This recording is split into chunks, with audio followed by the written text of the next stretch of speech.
Good morning বন্ধুরা, রান্নার রহস্যে জানাই সকলকে স্বাগত। আর একই স্বাদের রেসিপি প্রতিদিন নয়, হাজারেরও বেশি রেসিপি নিয়ে চলে এসেছি রান্নার রহস্যে। আর আজকে শেয়ার করে নিচ্ছি দুর্গাপুজো স্পেশাল বাগবাজারের ফেমাস মাছের কচুরি। তো দুর্গাপুজো তো শুরুই হয়ে গেছে, তো দুর্গাপুজোর জন্য স্পেশাল রেসিপি নিয়ে আপনাদের কাছে হাজির হয়েছি। তো চলুন বন্ধুরা, এবার ঝটপট এই বাগবাজারের মাছের কচুরি আমি কিভাবে রেডি করছি সেটা এবার দেরি না করে ঝটপট দেখে নেওয়া যাক।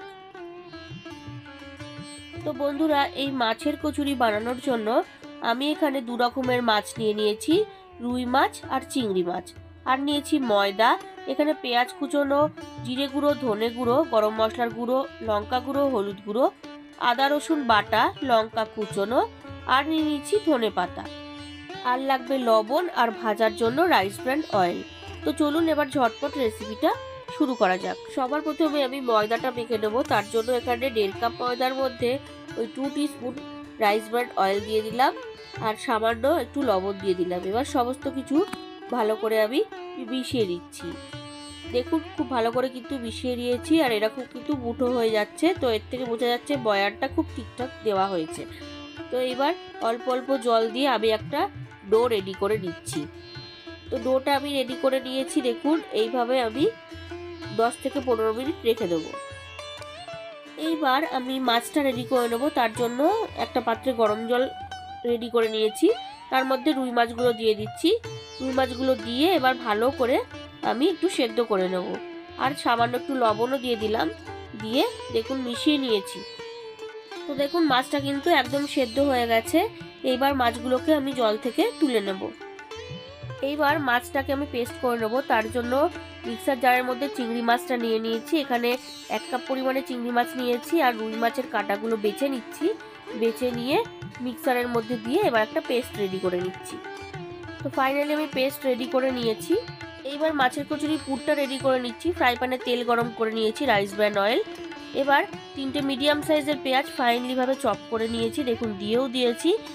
তো পেঁয়াজটাকে ভাজার পাশাপাশি এর মধ্যে আমি কুচনো লঙ্কাটা দিয়ে দিলাম ঝাল অনুপাতে।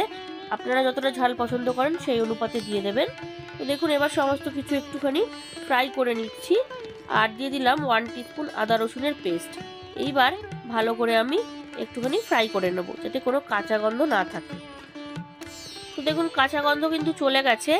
এইবার এর মধ্যে আমি ড্রাই মশলা দিয়ে দিচ্ছি, 1 টিস্পুন ধনে গুঁড়ো, 1/2 টিস্পুন জিরে গুঁড়ো, 1/2 টিস্পুন হলুদ গুঁড়ো আর 1/2 টিস্পুন লাল লঙ্কার গুঁড়ো দিয়ে দিলাম। আর দিয়ে দিচ্ছি পরিমাণ অনুযায়ী লবণ। দিয়ে এবার সমস্ত মশলা ভালো করে আমি কষিয়ে নেব। প্রায় মিনিট 4 আমি ভালো করে মশলাগুলোকে কষিয়ে নিয়েছি দেখুন।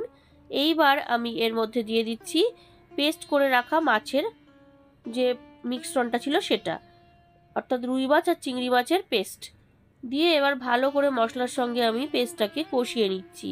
বন্ধুরা, এই বাগবাজারের মাছের কচুরি কিন্তু খুবই জনপ্রিয় একটা রেসিপি, আপনারা অবশ্যই বাড়িতে একবার এই পুজোর মধ্যে ট্রাই করে দেখতে পারেন।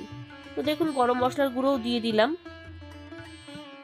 মাছের পুরটা কিন্তু মোটামুটি রেডি হয়ে গেছে। এইবার জাস্ট টেস্টের ব্যালেন্সের জন্য একটু চিনি দিয়ে দিলাম। চিনিটা দিয়ে ভালো করে মিশিয়ে নিয়ে কুচনো ধনেপাতা বেশ কিছুটা পরিমাণ দিয়ে দিলাম, দিয়ে ভালো করে এবার মিশিয়ে নিচ্ছি। আপনারা দেখুন এইভাবে কিন্তু আমি আরও 4-5 মিনিট একটুখানি ভালো করে নেড়ে নেব। সব শেষে আমি দিয়ে দিচ্ছি এর মধ্যে ব্রেড ক্রাম্বস। এটা বাড়িতে তৈরি করা ব্রেড ক্রাম্বস, এটা আমি উপকরণে দেখাতে ভুলে গিয়েছিলাম। তো ওই 1/2 কাপের পরিমাণ ব্রেড ক্রাম্বস দিয়ে দিলাম। আর ব্রেড ক্রাম্বস দেওয়াতে কি হবে, একটা বাইন্ডিংয়ের কাজ করে আর খেতেও কিন্তু খুবই ভালো লাগে। তো দেখুন পুরটা কিন্তু একদম রেডি হয়ে গেছে মাছের কচুরি। এটা আমি এবার নামিয়ে নিচ্ছি। তো বন্ধুরা, ময়দাটাও কিন্তু খুব ভালোভাবে সেট হয়ে গেছে, তার পাশাপাশি পুরটাও আমি রেডি করে নিয়েছি আর বেলার জন্য একটু তেল নিয়ে নিয়েছি। প্রথমেই লেচিগুলোকে আমি সমানভাবে কেটে নিচ্ছি। এইভাবে ছুরি দিয়ে কাটলে কি হয়, লেচিগুলো একদম পারফেক্ট হয়। এবার লেচিগুলোর মধ্যে অর্থাৎ আমি এর মধ্যে পুর ভরে নেব। এবার যতটুকু পরিমাণ লাগবে ততটুকুই আমি দেবো, এক্সেস দেবো না, এক্সেস দিলে কিন্তু অনেক সময় ফেটে যায়। তো বন্ধুরা, এইভাবে মাছের কচুরি একবার অবশ্যই বাড়িতে ট্রাই করে দেখুন, আশা করি আপনাদের খুব ভালো লাগবে। আর এই মাছের কচুরিটা কিন্তু আমি আলুর দমের সঙ্গে সার্ভ করব, যেহেতু বাগবাজারেও কিন্তু আলুর দমের সাথে সার্ভ করা হয়, তাই আমি এখানেও আলুর দমের সাথেই সার্ভ করব। তো দেখুন এইভাবে প্রত্যেকটা লেচিতে আমি পুরগুলো ভরে নিচ্ছি। এইবার আমি প্রত্যেকটা কচুরি বেলে নেব। তেল দিয়ে বেলছি, আপনাদের যদি তেল দিয়ে অসুবিধা হয় তাহলে আপনারা ময়দার প্রয়োগও করতে পারেন। তো দেখুন এইভাবে আমি প্রত্যেক কটা বেলে নিচ্ছি। আর বন্ধুরা, এই ধরনের পুরি বা কচুরি রেসিপি কিন্তু আমার চ্যানেলে অনেক রয়েছে, আপনারা আমার চ্যানেল পেজ ভিজিট করলেই কিন্তু সেখান থেকে দেখে নিতে পারবেন। আর ভালো লাগলে অবশ্যই একটা লাইক কমেন্ট করতে ভুলবেন না। তো এইভাবে আমি দুটো কচুরি বেলে নিয়েছি আর তার পাশাপাশি বাকিগুলোও বেলে নেব। তো দেখুন ভাজার জন্য রাইস ব্র্যান্ড অয়েল গরম করে নিয়েছি। এইবার কড়া তেলে আমি এইভাবে পুরিগুলোকে দিয়ে দিচ্ছি বা কচুরিগুলোকে দিয়ে দিচ্ছি। আর গরম তেলটা এইভাবে ওপরে দিলে কি হয়, এই কচুরিগুলো খুব সুন্দর ফোলে। তো আপনারা দেখেই বুঝতে পারছেন কত সুন্দর ফুলে যাচ্ছে, আর দেখতে কিন্তু খুবই লোভনীয় লাগছে।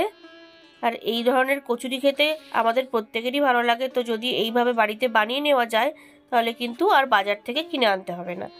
তো বন্ধুরা, সেম প্রসেসে আমি বাকি কচুরিগুলোও ভেজে নিচ্ছি। আপনারা অবশ্যই একবার বাড়িতে ট্রাই করবেন। এই পুজোতেও আপনারা বাড়িতে গেস্ট আসলে এই ধরনের কচুরি কিন্তু রেডি করে গেস্টদের দিতেই পারেন। আমার মনে হয় গেস্টদের ভালোই লাগবে, আর খেতেও কিন্তু খুব অসাধারণ হয়। তো মোটামুটি আমার প্রত্যেকটা কচুরি ভাজা হয়ে গেছে, এবার আমি সার্ভ করব। তো বন্ধুরা, আমি প্রথমেই বলেছিলাম আমি কিন্তু এই মাছের কচুরিগুলোকে আলুর দমের সাথে সার্ভ করেছি। আর এটা নর্মাল একটা নিরামিষ আলুর দম আমি করেছি। এই রেসিপিটা পরে আপনাদের সাথে একদিন শেয়ার করে নেব। তো এইবার আমি একটা কচুরি ছিঁড়ে নিয়ে আপনাদেরকে দেখিয়ে দিচ্ছি ভেতরের স্টাফিংটা। এই কচুরি স্টাফিংটা কিন্তু খুবই সুন্দর হয়েছে। আপনারাও ঠিক এইভাবে ট্রাই করবেন, আমি যেভাবে ট্রাই করেছি, তাহলে কিন্তু একদম পারফেক্ট হবে। তো দেখুন ভেতরে কিন্তু একদম পুরে ভরা, আর একবার খেলে কিন্তু এই কচুরি মুখে লেগে থাকবে। আজকের রেসিপি দুর্গাপুজো স্পেশাল বাগবাজারের ফেমাস মাছের কচুরি আমার একদম রেডি। আমি এটা আলুর দমের সাথে সার্ভ করেছি। ভালো লাগলে বাড়িতে অবশ্যই ট্রাই করবেন ও টেস্টের আনন্দ নেবেন। তার পাশাপাশি লাইক, শেয়ার, কমেন্ট করতে ভুলবেন না। আর নতুন বন্ধুরা যারা এখনও পর্যন্ত আমার চ্যানেলটিকে সাবস্ক্রাইব করেননি, তারা আরও ভালো ও নতুনত্ব রেসিপির জন্য রান্নার রহস্যকে অবশ্যই সাবস্ক্রাইব করবেন। আর আমার পরিবারের প্রত্যেক সদস্যদের জানাই দুর্গাপুজোর অনেক অনেক শুভেচ্ছা। সবাই খুব ভালো করে এই কটা দিন এনজয় করুন আর ভালোভাবে পুজো কাটান। মা দুর্গা সকলের মঙ্গল করুক। সকলে ভালো থাকবেন, সুস্থ থাকবেন।